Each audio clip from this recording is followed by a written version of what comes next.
The Assassin's Creed franchise pulls me in with its stealth mechanics and fictional take on historical events, but I was not prepared by what Assassin's Creed Shadows brought.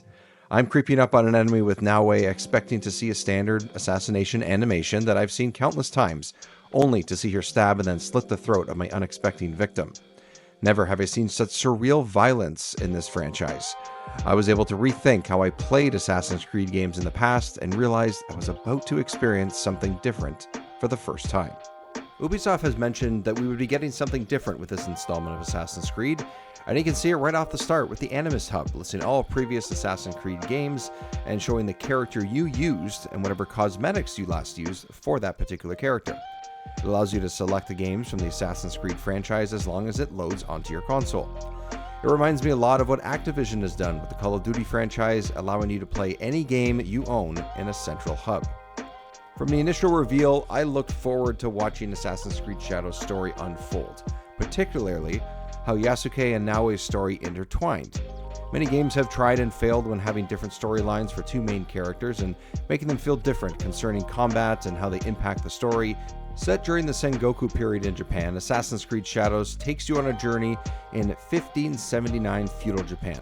We follow the two aforementioned characters, Naoe and Yasuke, as they make choices that lead them to each other and uncover the perpetrators who murdered Naoe's father.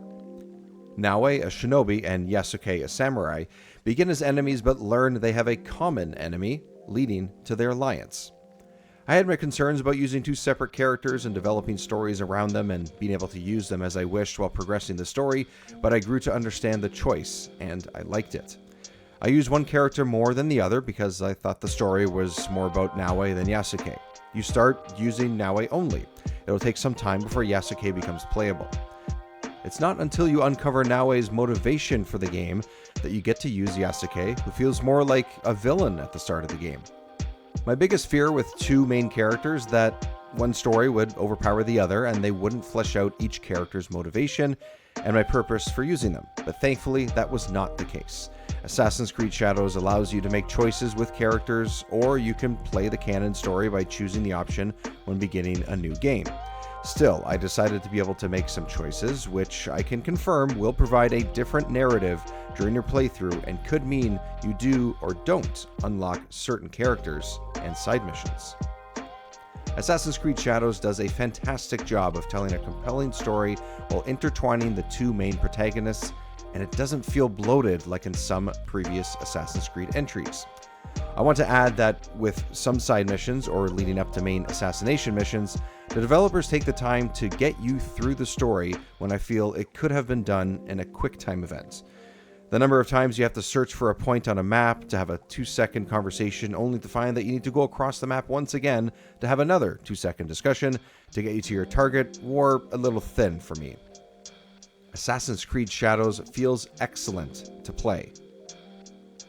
Some new combat, weather, and progression systems are at play with new allies to help you complete your journey.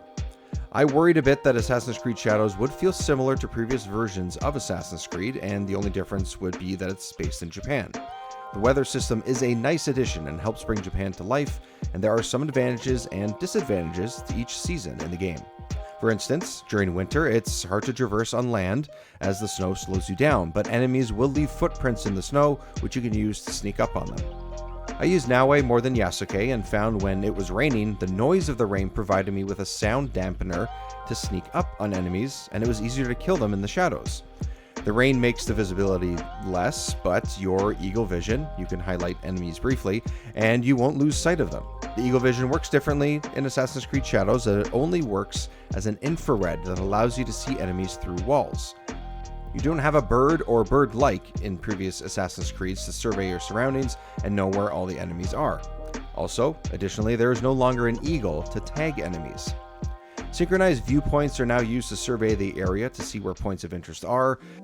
You can only use Naoe to unlock the viewpoints though. There's a shift in how Ubisoft wants you to interact with the world. This differs from previous games where you'd unlock chunks of the map and all its secrets. In Assassin's Creed Shadows, it is best recommended to discover the world independently instead of having an icon on the map to follow all the time.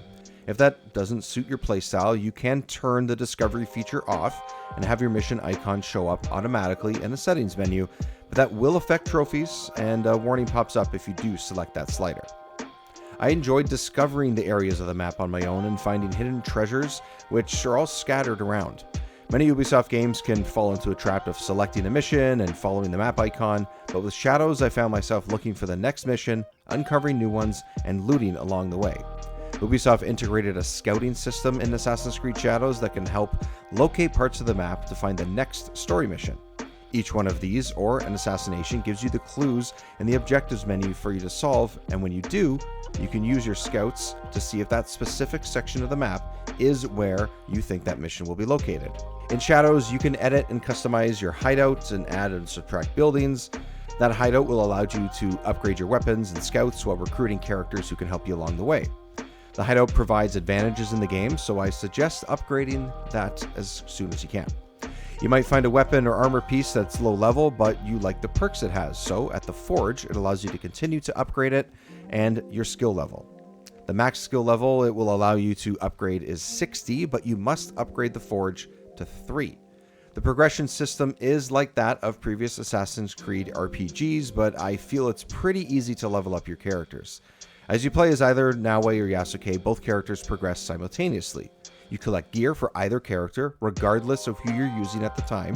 You can seamlessly switch between them in the menu screen if you're not in combat or in danger. Whatever character you do switch will start where you are, which is handy at some points in the missions, or collectibles can only be started or picked up by the other character. Yasuke can't climb well, so if you want to climb up a wall to any vantage point to see your surroundings and get to a fast travel point, you have to switch to Naoe. As you collect gear, you'll notice that each gear set has perks that can give you an edge, and all gear is upgradable at the Forge by using the resources you collect worldwide. You can select which upgrades you want for your characters based on your favorite playstyle. I preferred to be more stealthy, so I focused on Naoe's katana's upgrades, as it was my favorite weapon. Yasuke is more of a brute and can smash through walls and doors. I used his stature when I was either forced to or if I wanted to invade a castle and kill everybody in sight. You can even have both characters have romantic interest in the game, and based on conversation, choose whether you want to pursue it or not.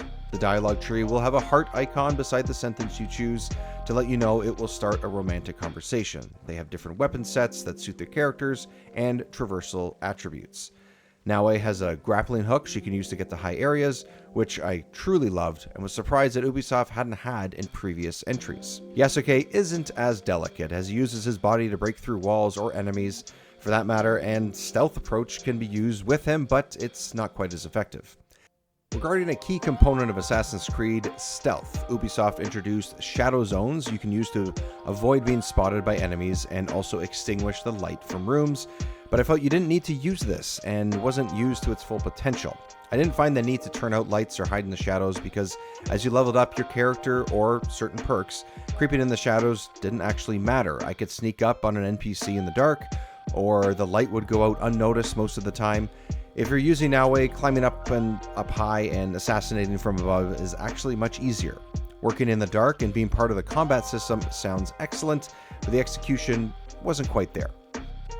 That combat with Naoe is more acrobatic, and you can jump over enemies, but when using stealth, you can get behind them and slit their throats.